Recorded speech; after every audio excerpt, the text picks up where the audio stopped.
पौधों को जानिए, नाउ द लाइट। प्रकाश को जानिए, नाउ द लाइट।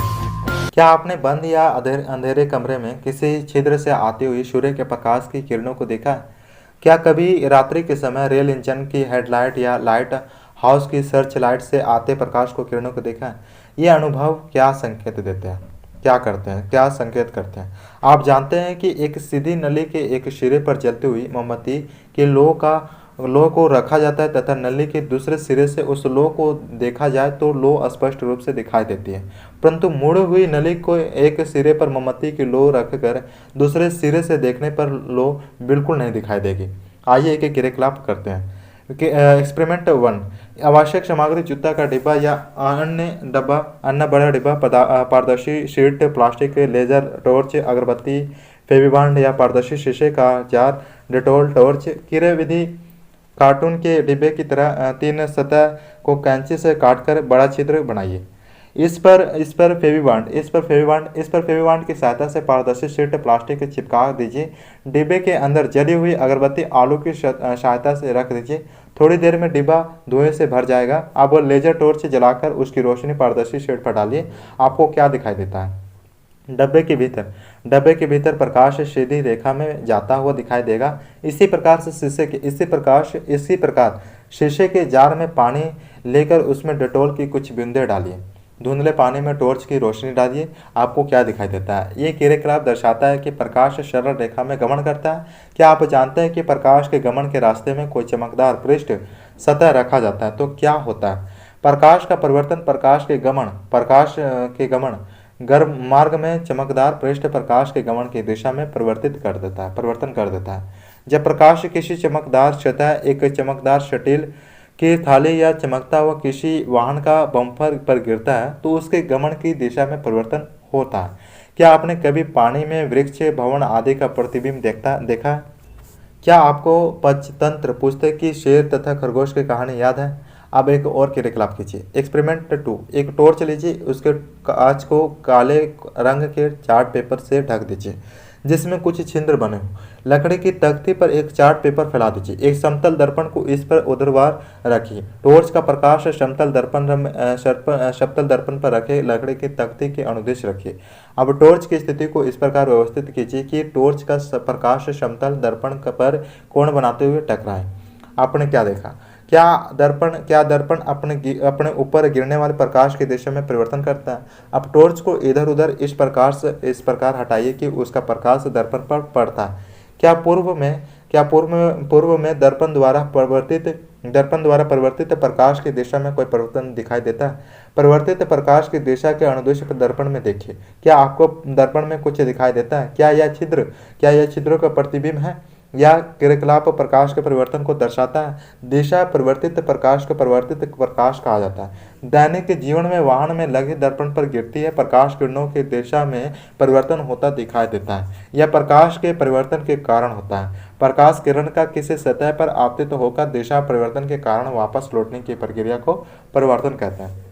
दर्पण द्वारा बना प्रतिबिंब। आइए दर्पणों द्वारा बनने वाले प्रतिबिंब के विषय में कुछ जानकारी प्राप्त करते हैं। एक्सपेरिमेंट 3। दैनिक जीवन में उपयोग होने वाला समतल दर्पण लीजिए, उसमें खुद का प्रतिबिंब देखिए। क्या आपको अपना प्रतिबिंब दिखाई देता है? आपको अपने आकार का प्रतिबिंब दिखाई देता है अथवा नहीं? एक जलती हुई मोमबत्ती दर्पण के सामने रखिए। क्या आपको दर्पण में मोमबत्ती की प्रतिबिंब दिखाई देता है? इसके आकार से देखिए। दर्पण के सामने मोमबत्ती को अलग अलग स्थानों पर रखकर उसके प्रतिबिंब की अवस्थाओं का अवलोकन कीजिए। क्या मोमबत्ती का प्रतिबिंब सीधा है? क्या मोमबत्ती की लौ शीर्ष पर प्रतीत होता है? इस प्रकार के मोमबत्ती को सीधा आभासी प्रतिबिंब कहते हैं।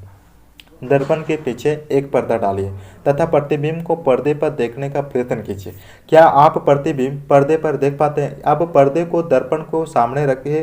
क्या आप प्रतिबिंब पर्दे पर देख पाते हैं? आप यह देखेंगे कि मोमबत्ती का प्रतिबिंब पर्दे पर नहीं बनता है।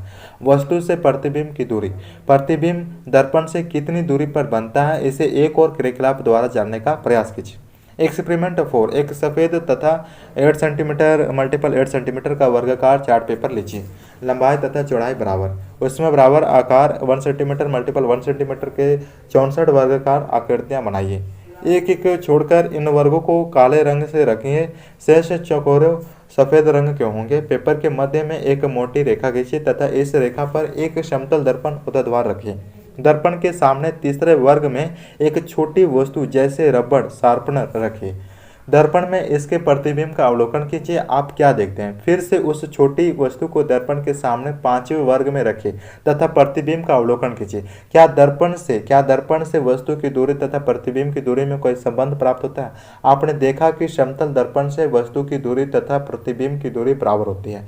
दक्षिण या वाम, दाहिना या बायां, समतल दर्पण से बना प्रतिबिंब क्या ठीक वस्तु जैसा ही दिखाई देता है? अगर ध्यान से देखेंगे तो पाएंगे कि वस्तु तथा प्रतिबिंब में एक रोचक अंतर है। आइए इसकी जानकारी प्राप्त करते हैं। एक समतल दर्पण में अपना प्रतिबिंब देखिए। अपने दाहिने दक्षिण हाथ को ऊपर उठाकर प्रतिबिंब का अवलोकन कीजिए। प्रतिबिंब का कौन सा हाथ ऊपर उठा दिखाई देता है? अब आप अपना बायां हाथ ऊपर उठाइए। प्रतिबिंब का कौन सा हाथ ऊपर उठा दिखाई देता है? जब आप दाहिना ऊपर उठाते हैं तो प्रतिबिंब का बायां हाथ ऊपर उठता दिखाई देता है। इसी प्रकार जब आप बायां हाथ ऊपर उठाते हैं तो प्रतिबिंब का दाहिना हाथ ऊपर उठा दिखाई देता है। अतः प्रतिबिंब में दाहिना बायां दिखाई पड़ता है तथा बायां दायां दिखाई पड़ता है। यह ध्यान देने योग्य है कि अदली बदली केवल पार्श्व से साइड में ही होता है। प्रतिबिंब उल्टा ऊपर का नीचे नहीं दिखाई देता है। आप एक कागज के टुकड़े पर अपना नाम लिखकर दर्पण के सामने रखें तथा उसके प्रतिबिंब का अवलोकन कीजिए। प्रतिबिंब कैसा दिखाई देता है? क्या आपने कभी रोगी वाहनों पर लिखा शब्द एम्बुलेंस देखा है? जब रोगी वाहन के आगे चलने वाले वाहन के चालक अपने पीछे के दृश्यों को दर्पण में देखते हैं तो वे रोगी वाहन पर लिखे शब्दों का पार्श्व प्रतिबिंब देखते हैं। इसी कारण वे एम्बुलेंस को स्पष्ट पढ़ सकते हैं। गोली दर्पण, स्कूटर या कार या अन्य वाहनों के पार्श्व दर्पण में वस्तुओं का प्रतिबिंब वस्तु से छोटा दिखाई देता है। क्या आप बता सकते हैं कि ऐसा क्यों होता है? स्टेनलेस स्टील के प्लेट का पृष्ठ समतल दर्पण की भांति कार्य करता है। उसमें बना प्रतिबिंब सीधा तथा वस्तु के समान आकार का होता है। स्टेनलेस स्टील के चम्मच के बाहरी पृष्ठ में किसी वस्तु का प्रतिबिंब देखने पर सीधा प्रतिबिंब बनता है, परंतु वह वस्तु के आकार से छोटा होता है। चम्मच का पृष्ठ एक दर्पण की भांति कार्य करता है, परंतु क्या आपने सोचा कि यह किस प्रकार का दर्पण है? आइए इसे एक क्रियाकलाप की सहायता से समझिए। एक्सपेरिमेंट 5। स्टेनलेस स्टील का एक बड़ा चम्मच लीजिए। चम्मच की बाहरी पृष्ठ को अपने चेहरे के सामने रखकर उसमें देखिए। क्या आप चम्मच में अपना प्रतिबिंब देख पाते हैं? यह प्रतिबिंब समतल दर्पण में बने प्रतिबिंब से किस प्रकार भिन्न है? प्रतिबिंब का आकार वस्तु के आकार के समान है अथवा बड़ा या छोटा है। अब चम्मच के भीतरी पृष्ठ में अपना प्रतिबिंब देखिए। इस बार आपको प्रतिबिंब सीधा तथा बड़ा दिखाई देगा। चम्मच से चेहरे की दूरी बढ़ाने पर क्या प्रतिबिंब उल्टा दिखाई देता है? चम्मच के वक्रित चमकदार पृष्ठ एक दर्पण की भांति कार्य करते हैं। वक्रित दर्पण का सबसे अधिक सामान्य उदाहरण गोलीय दर्पण है। जब किसी गोलीय दर्पण का प्रवर्तक पृष्ठ अवतल होता है तो उसे अवतल दर्पण कहते हैं। अवतल का अर्थ अंदर दबा हुआ। जब किसी गोलीय दर्पण का प्रवर्तक पृष्ठ उत्तल होता है तो उसे उत्तल दर्पण कहते हैं। उत्तल का अर्थ उभरा हुआ। चम्मच का भीतरी पृष्ठ अवतल दर्पण की भांति कार्य करता है तथा चम्मच का बाहरी पृष्ठ उत्तल दर्पण की भांति कार्य करता है। अवतल दर्पण तथा उत्तल दर्पणों को गोलीय दर्पण क्यों कहते हैं? एक प्लास्टिक की गेंद लीजिए। इसका एक भाग चाकू अथवा आरी से काटकर अलग कीजिए। काटे गए भाग का भीतरी पृष्ठ अवतल होता है तथा बाहरी पृष्ठ उत्तल होता है। आप जान चुके हैं कि समतल दर्पण से बना प्रतिबिंब पर्दे पर नहीं देखा जा सकता। क्या अवतल दर्पण में भी ऐसा होता है? आगे के क्रियाकलाप द्वारा से इसे समझें। एक्सपेरिमेंट 6। एक अवतल दर्पण लीजिए। इसके प्रवर्तक पृष्ठ को सूर्य की ओर रखकर पकड़िए। दर्पण से प्रवर्तित प्रकाश को दीवार पर देखने का प्रयास कीजिए। दर्पण को आगे पीछे कर इस प्रकार समायोजित कीजिए कि ताकि दीवार पर तीव्र चमकदार बिंदु प्राप्त हो। यह सूर्य का प्रतिबिंब है। दीवार के स्थान पर एक कागज का सेट इस्तेमाल कीजिए तथा तीव्र चमकदार बिंदु कागज पर प्राप्त करने के पश्चात दर्पण तथा कागज को कुछ समय तक स्थिर रखिए। क्या आपको कागज के पृष्ठ पर कोई परिवर्तन दिखाई देता है? क्या कागज जलने लगता है? सूर्य का प्रतिबिंब पर्दे पर देखा जा सकता है, अतः इस प्रतिबिंब को वास्तविक प्रतिबिंब कहते हैं। चेतावनी: सूर्य के प्रकाश को अथवा उसके प्रतिबिंब को सीधा नहीं देखिए, ये आंखों को क्षति पहुंचा सकता है। सूर्य के प्रतिबिंब को पर्दे पर देखिए। अब अवतल दर्पण द्वारा दीप्त मोमबत्ती का प्रतिबिंब पर्दे पर देखने का प्रयास कीजिए। एक्सपेरिमेंट 7, अवतल दर्पण को एक स्टैंड में लगाइए। एक गत्ते के टुकड़े पर लगभग 20 सेंटीमीटर मल्टीपल 15 सेंटीमीटर की सफ़ेद कागज़ की शीट चिपकाइए। यह पर्दे के रूप में उपयोग होगा। मेज पर दीप्त मोमबत्ती को दर्पण के सामने लगभग 50 सेंटीमीटर की दूरी पर रखिए। पर्दे को थोड़ा आगे पीछे करके प्रतिबिंब प्राप्त करने का प्रयास कीजिए। पर्दे पर मोमबत्ती की लौ का तीव्र प्रतिबिंब प्राप्त होगा। क्या प्राप्त प्रतिबिंब की लौ का आकार मोमबत्ती की लौ के आकार के बराबर है? दर्पण से मोमबत्ती की दूरी को बदल कर प्रत्येक अवस्था के लिए पर्दे पर प्रतिबिंब प्राप्त कीजिए। अपने द्वारा किए गए अवलोकन को नीचे सारणी में भरिए। जब मोमबत्ती को दर्पण के बहुत निकट रखा जाता है तो क्या पर्दे पर प्रतिबिंब दिखाई देता है? अवतल दर्पण द्वारा बना प्रतिबिंब आकार में बड़ा या छोटा हो सकता है। प्रतिबिंब वास्तविक तथा आभासी दोनों हो सकता है। अवतल दर्पण से बना वास्तविक प्रतिबिंब उल्टा होता है तथा इसका आकार वस्तु से बड़ा छोटा हो सकता है। अवतल दर्पण से बना आभासी प्रतिबिंब सीधा होता है तथा इसका आकार वस्तु से हमेशा बड़ा होता है। अवतल दर्पण का उपयोग अनेक प्रयोजनों में किया जाता है। क्या आपने डॉक्टरों को आँख, कान, नाक तथा गले का निरीक्षण करते देखा है? दंत विशेषज्ञों द्वारा दांतों की जांच करते समय अवतल दर्पणों का उपयोग किया जाता है। अवतल दर्पण को इस प्रकार व्यवस्थित किया जाता है कि दांतों का बड़ा प्रतिबिंब बने। क्या आपने वाहनों के हेडलाइट के परिवर्तक पृष्ठ की आकृति का अवलोकन किया है? ये पृष्ठ अवतल होते हैं। क्या आपने साइकिल की घंटी के चमकदार पृष्ठ में अपना प्रतिबिंब देखा है? क्या उसमें बना प्रतिबिंब उल्टा होता है? क्या प्रतिबिंब का आकार वस्तु के आकार से छोटा होता है? यह ध्यान देने योग्य है कि घंटे का पृष्ठ परिवर्तक एवं उत्तल होता है। आइए इसे एक क्रियाकलाप द्वारा समझें। एक्सपेरिमेंट 8 क्रियाकलाप 7 में अवतल दर्पण के स्थान पर एक उत्तल दर्पण लीजिए तथा क्रियाकलाप दोहराइए। अपने अवलोकन को पहले दी गई सारणी में भरिए। क्या उत्तल दर्पण से बना प्रतिबिंब वास्तविक है अथवा आभासी? क्या प्रतिबिंब का आकार वस्तु के आकार से बड़ा है अथवा छोटा? क्या आप वाहनों के पास दर्पणों में लगे दर्पणों की पहचान कर सकते हैं? ये उत्तल दर्पण अधिक क्षेत्र के दृश्य का प्रतिबिंब बनाते हैं। ये प्रतिबिंब आभासी होते हैं तथा वस्तु के आकार से छोटे होते हैं। लेंसों से बने प्रतिबिंब, क्या आपने आवर्धक लेंस देखा? यह बहुत छोटे अक्षरों के पढ़ने के लिए उपयोग में लाया जाता है। इसका उपयोग तिलचट्टा तथा केंचुओं के शरीर के विभिन्न भागों को देखने के लिए किया जाता है। आवर्धक लेंस वास्तव में एक प्रकार का लेंस है। लेंसों का उपयोग चश्मों में, दूरबीनों में तथा सूक्ष्मदर्शियों में भी किया जाता है। क्या लेंसों का अन्य उपयोग भी है? विभिन्न लेंसों को लेकर उनका स्पर्श करके महसूस कीजिए। क्या आप स्पर्श से कुछ अंतर महसूस कर पाते हैं? कुछ लेंस किनारों की अपेक्षा बीच में मोटे होते हैं, इन्हें उत्तल लेंस कहते हैं। कुछ लेंस किनारों की अपेक्षा बीच में पतले होते हैं, इन्हें अवतल लेंस कहते हैं। लेंस हमेशा पारदर्शी होते हैं तथा इनसे होकर प्रकाश गुजर सकता है। आइए लेंसों से क्रियाकलाप करते हैं। एक्सपेरिमेंट 9, एक उत्तल लेंस लीजिए। इस प्रकार सूर्य की किरणों को गिरने दीजिए। गत्ते पर सफ़ेद कागज की शीट चिपकाकर दूसरी ओर रखिए। यह पर्दे पर कार्य करता है। पर्दे को आगे पीछे कर इस प्रकार व्यवस्थित कीजिए कि कागज पर एक तीव्र बिंदु प्राप्त हो। इस स्थिति में लेंस तथा कागज की शीट से बने पर्दे को कुछ समय तक रखिए। आपको क्या दिखाई देता है? क्या कागज जलने लगता है? अब उत्तल लेंस को अवतल लेंस से बदलिए। क्या कागज पर आपको चमकदार बिंदु दिखाई देता है? आप जान चुके हैं कि वस्तु की दर्पण से अलग अलग दूरियों के लिए प्रतिबिंब की प्रकृति तथा आकार दोनों बदलते रहते हैं। क्या यह लेंसों के लिए मान्य है? उत्तल लेंस पर पड़ने वाले प्रकाश को उत्तल लेंस से अभिसारित अंदर की ओर मोड़ना करता है, अतः इसे अभिसारी लेंस भी कहते हैं। अवतल लेंसों पर पड़ने वाली प्रकाश की किरणों को अवतल लेंस से अपसारित बाहर की ओर मोड़ना करता है, अतः इसे अपसारी लेंस भी कहते हैं। निम्नलिखित क्रियाकलापों द्वारा इसे जांचिए। एक्सपेरिमेंट 10, एक उत्तल लेंस को स्टैंड में लगाकर मेज पर रखिए। लेंस के एक और एक दीप्त मोमबत्ती लगभग 60 मीटर से की दूरी पर रखिए। लेंस की दूसरी ओर गत्ते पर चिपकाइए। सफ़ेद कागज पर पर्दा रखिए। पर्दे को आगे पीछे कर इस प्रकार व्यवस्थित कीजिए कि मोमबत्ती की लौ का तीव्र प्रतिबिंब प्राप्त प्रतिबिंब का प्रकार क्या है? क्या यह प्रतिबिंब वास्तविक है अथवा आभासी?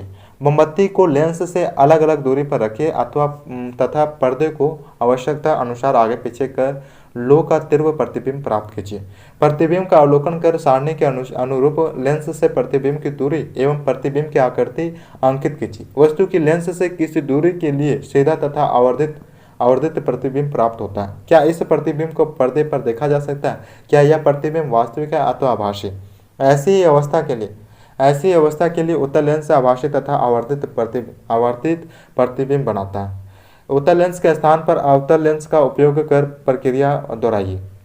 अवतल लेंस हमेशा आभासी तथा वस्तु के आकार से छोटा प्रतिबिंब बनाता है। सूर्य का प्रकाश श्वेत अथवा रंगीन। क्या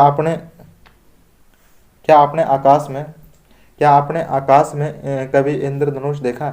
वर्षा के पश्चात जब सूर्य आकाश में क्षितिज के पास होता है तो इंद्रधनुष दिखाई देता है।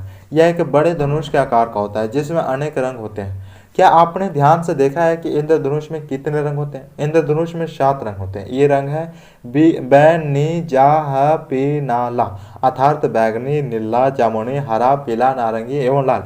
आपने यह भी देखा होगा कि जब साबुन के बुलबुले बनाते हैं तो वे रंगीन दिखाई देते हैं। जब सूर्य का प्रकाश किसी सीढ़ी से प्रभावित होता है तो वह रंगीन दिखाई देता है। क्या सूर्य का प्रकाश विभिन्न रंगों का मिश्रण है? आइए एक क्रियाकलाप द्वारा इसे समझिए। एक्सपेरिमेंट 11। कांच का एक प्रिज्म लीजिए। किसी अंधेरे कमरे में पतले छिद्र से सूर्य का पतला प्रकाश पुंज प्रिज्म की एक सतह पर डालिए। प्रिज्म की दूसरी सतह से निकलते प्रकाश को एक सफेद कागज की शीट अथवा दीवार पर गिरने दीजिए। कागज की शीट अथवा दीवार पर आपको क्या दिखाई देता है? क्या आपको इंद्रधनुष जैसा विभिन्न रंगों का समूह दिखाई देता है? यह क्रियाकलाप दर्शाता है कि सूर्य का प्रकाश 7 रंगों का मिश्रण है। सूर्य के प्रकाश को श्वेत प्रकाश कहते हैं। श्वेत प्रकाश के रंगों को पहचानने का प्रयास कीजिए तथा नोटबुक में अंकित कीजिए। क्या 7 रंगों को मिलाकर श्वेत प्रकाश प्राप्त किया जा सकता है? एक क्रियाकलाप कर इसका उत्तर ढूंढिए। एक्सपेरिमेंट 12। 15 सेंटीमीटर व्यास का एक वृत्ताकार गत्ते का टुकड़ा लीजिए। इस पर सफेद कागज चिपकाइए। इसे 7 बराबर खंडों में बांटे तथा इंद्रधनुष के 7 रंगों से रंगिए। गत्ते के केंद्र पर एक छोटा छिद्र बनाइए। लकड़ी के टुकड़े के सिरे पर एक पिन या कांटे लगाइए। पेड़ को गत्ते के छिद्रों में ढीले से लगाइए। यह सुनिश्चित कीजिए कि गत्ता स्वतंत्र पूर्वक घूम सके। गत्ते को तेजी से घुमाइए। आप क्या देखते हैं? क्या श्वेत रंग दिखाई देता है? गत्ते को घुमाने पर 7 रंग आपस में मिल जाते हैं। गत्ता श्वेत दिखाई देता है। इसे न्यूटन का डिस्क कहते हैं। प्रीति को एक रोचक विचार आया। उसने एक बार सीढ़ी की सहायता से एक लट्टू बनाई। इसके लिए उसने सीढ़ी के आकार का एक कागज काटा तथा उसे 7 बराबर भागों में बांटकर 7 रंग भरे। इस कागज को सीढ़ी की एक सतह पर फेविकोल की सहायता से चिपकाया। एक गोली को सीढ़ी की दूसरी सतह के केंद्र से चित्र के अनुसार लगाया। जब यह लट्टू घूर्ण करता है तो इसका रंगहीन भाग कहाँ चला जाता है? ऐसा क्यों होता है? पता लगाइए।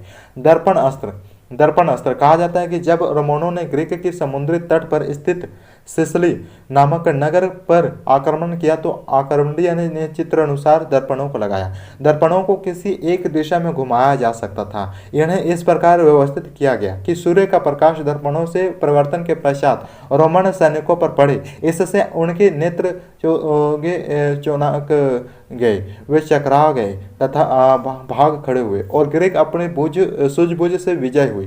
दर्पण का उपयोग अस्त्र की